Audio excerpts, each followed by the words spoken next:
अस्सलाम वालेकुम नाजरीन, आज जो फिल्म आपके पेश खिदमत है ये ईद उल फित्र के मौका पर 1971 में पेश की गई थी और इत्तफाक से आज भी ईद उल फित्र का तीसरा ही दिन है। रियाजी फिल्म्स के बैनर तले तैयार और रिलीज होने वाली इस फिल्म के सरमायाकार रियाज अहमद थे, जिसकी कहानी अर्श लखनवी और नासिर अदीब ने लिखी। फिल्म के हिदायतकार रियाज अहमद थे। अक्सबंदी परवेज अख्तर ने की। उर्दू जुबान की यह फिल्म शाहनूर स्टूडियो लाहौर में तैयार की गई और 1971 की इस 78 नंबर पर रिलीज होने वाली फिल्म का नाम था अल आसिफा। फिल्म के नुमायां अदाकारों में सुधीर, नगमा, तालिश, सलीम नासिर, आसिफा, अफजल खान, इस्माइल कमर, जरका, मीना चौधरी, गुलजमान, आसिम बुखारी, नैना, राज मुल्तानी, हैदर, रेहाना बाबरी और मेहमान अदाकारों में रजिया, तानी, नबीला, असलम परवेज और नासिर अदीब शामिल थे।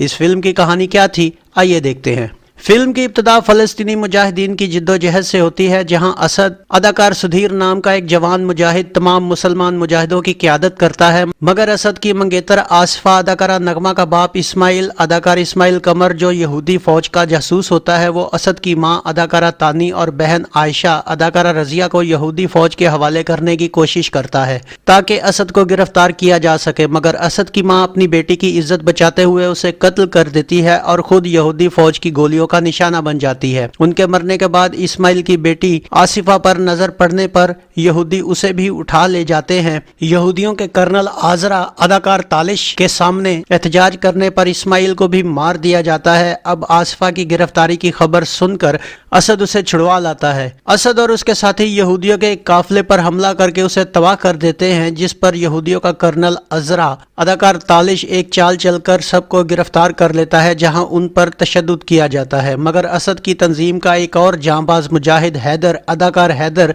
भेस बदल कर वहां पहुंचता है और सबको आजाद करवा लेता है।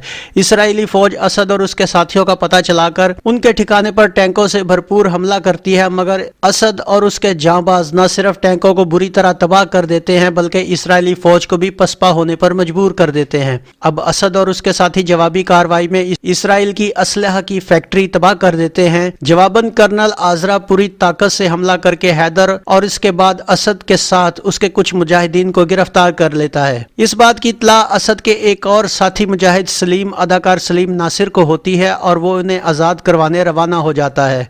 दूसरी तरफ आजरा असद और उसके साथियों को यहूदियों की अतात पर मजबूर करता है और इसमें नाकामी के बाद आसिफा को अलग ले जाकर उसके बकिया साथियों के मुकामात की निशानदही करने को कहता है, मगर आसिफा साफ इनकार कर देती है। इस बात पर अजरा आसिफा और असद पर खतरनाक हद तक तशद्दुद करता है, मगर दोनों जुबान नहीं खोलते। उधर सहरा में भूख प्यास से सलीम और उसके साथियों में फूट पड़ जाती है, मगर सलीम किसी न किसी तरह मामलात को संभाल कर उन्हें मुकर्रर मुकाम तक ले आता है। अब असद के कुछ और मुजाहिद जो असद और आसिफा को आज़ाद करवाने के मिशन पर होते हैं, वो यहूदी सिपाहियों पर हमले के दौरान पकड़े जाने पर कर्नल आजरा के सामने लाए जाते हैं, लेकिन इनमें एक मुजाहिदा समीना अदाकारा रेहाना बाबरी चालाकी से काम लेकर आजरा पर काबू पा लेती है और उसे कब्जे में लेकर वो असद और उसके मुजाहिदों को आज़ाद करवा लेते हैं, मगर आजरा आज़ाद होकर उनके सामने आकर उन्हें काबू कर लेता है। इसी दौरान सलीम भी वहां पहुंच जाता है और एक जोरदार धमाका करके आजरा और उसके साथियों को जख्मी करके पीछे हटने पर मजबूर कर देता है। आजरा की छावनी में जंग छिड़ जाती है। मुसलमान और यहूदी एक दूसरे के सामने आ जाते हैं, जिसमें यहूदी फौज के फौजी मरते जाते हैं, मगर तादाद में कम होने की वजह से असद के मुजाहिद एक एक करके शहीद होना शुरू हो जाते हैं। इसी लड़ाई में आसिफा खंजर के वार से जख्मी हो जाती है। दूसरी तरफ असद भी शदीद जख्मी हो चुका होता है। आखिर में जख्मों से चूर असद कर्नल आजरा को भी मार देता है और जख्मों की ताप न लाते हुए वो और आसिफा भी शहीद हो जाते हैं। यूं फिल्म खत्म होती है। इस फिल्म का म्यूजिक क्या था, आइए देखते हैं। मैडम नूर जहां, नसीम बेगम, मेहदी हसन और रजब अली के गाए गानों की शायरी हबीब जालिब और आतिश लुधियानवी ने की, जिसका म्यूजिक रहमान वर्मा ने तरतीब दिया। इनमें मैडम नूर जहां ने एक, मेहदी हसन ने एक और नसीम बेगम ने 2 सोलो गीत गाए, जबकि मैडम नूर जहां और रजब अली ने 2 गाने गाए। 7 गानों पर मुश्तमिल इस फिल्म में मैडम नूर जहां का ये मेरा रक्स तेरी मौत का पैगाम ना हो, ये गीत अदाकारा नगमा पर पिक्चराइज किया गया। ये मेरा रक्स तेरी मौत का مہدی حسن کا یہ رات مختصر ہے میری جان غم نہ کر، یہ گیت اداکار سدھیر پر عکس بند ہوا۔ یہ رات مختصر ہے میری جان غم نہ کر، نسیم بیگم کے لماذا تنظرنی جانے جاں، یہ گیت اداکارہ آصفہ پر فلمایا گیا۔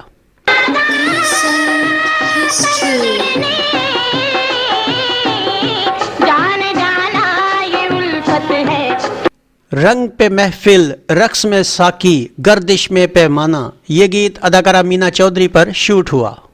رنگ پہ محفل رقص میں ساکی گردش میں پیمانہ، میڈم نور جہاں اور رجب علی کے الفتح کے جوانوں کعبے کے پاسبانوں، یہ گیت اس فلم میں 2 بار پکچرائز ہوا اور پہلی بار اداکارہ نغمہ، آصفہ اور سدھیر پر پکچرائز کیا گیا، جبکہ دوسری بار اسے اداکارہ آصفہ اور سلیم ناصر پر عکس بند کیا گیا۔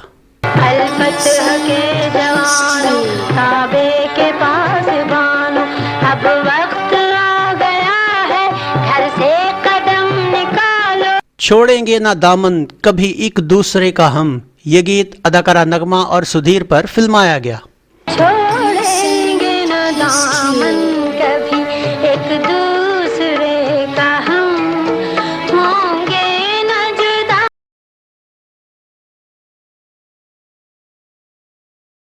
ناظرین، یہ فلم 20 نومبر 1971 بروز ہفتہ عید الفطر کے موقع پر ریلیز ہوئی۔ کراچی میں اسے Jubilee, Zeenat, Khayyam, Relax, Casino, Crown, Novelty, Firdous, Liberty, Nigar, Shama, Mahtab, drive ان، حیدرآباد کے کوہ نور، لطیف آباد کے چراغ محل، فیصل آباد اور پنڈی کے نشاط اور لاہور کے سنوبر میں پیش کیا گیا۔ اپنے اپنے شہروں کے سنماؤں کی معلومات دینے پر ہم جناب قدیر رانا، محترمہ کوثر بخاری اور زوار کامریڈ صاحب کے شکر گزار ہیں۔ ناظرین، فلسطین کے حساس موضوع پر بنائی گئی یہ فلم تکنیکی لحاظ سے شاندار تھی۔ جنگ اور جھڑپوں میں آرٹلری اور ٹینکوں کا استعمال بھی بڑی خوبصورتی سے کیا گیا، مگر یہ فلم کامیاب نہ ہو سکی۔ فلم دیکھنے کے دوران ہی اندازہ ہو جاتا ہے کہ یہ فلم زرقا سے متاثر ہو کر بنائی گئی۔ پوری فلم میں جنگ و جدل اس قدر زیادہ تھا کہ فلم کا کمرشل موضوع یعنی کہ رومانس کہیں دب کر ہی رہ گیا، جو 1-2 رومانوی گیت شامل کرنے پر بھی ابھر نہ سکا۔ دوسری اہم وجہ ایک فلم میں 3 سے 4 رومانوی جوڑوں کا ہونا ہے، جس کی وجہ سے مصنف ان سب کو رومانس کے لیے بھرپور موقع فلم میں فراہم نہ کر سکا۔ یوں یہ فلم گڈ مڈ ہو کر رہ گئی، بجائے اس کے کہ اس میں ایک موضوع پر توجہ دی جاتی، کہانی بکھر کر رہ گئی۔ فلم میں رومانس تو ٹھیک تھا، لیکن غور سے دیکھنے پہ یہ پتہ چلتا ہے کہ یہ زبردستی اس فلم میں ٹھونسا گیا ہے۔ بہرحال اسے ہی قسمت کہتے ہیں۔ تو یہ تھا فلم الآصفہ کا ایک مکمل ریویو۔ امید ہے آپ کو ہمارا یہ ویڈیو پسند آیا ہوگا۔ اس کے ساتھ گلفام کو اجازت دیجیے۔ اللہ آپ کا حامی و ناصر ہو۔ اللہ حافظ۔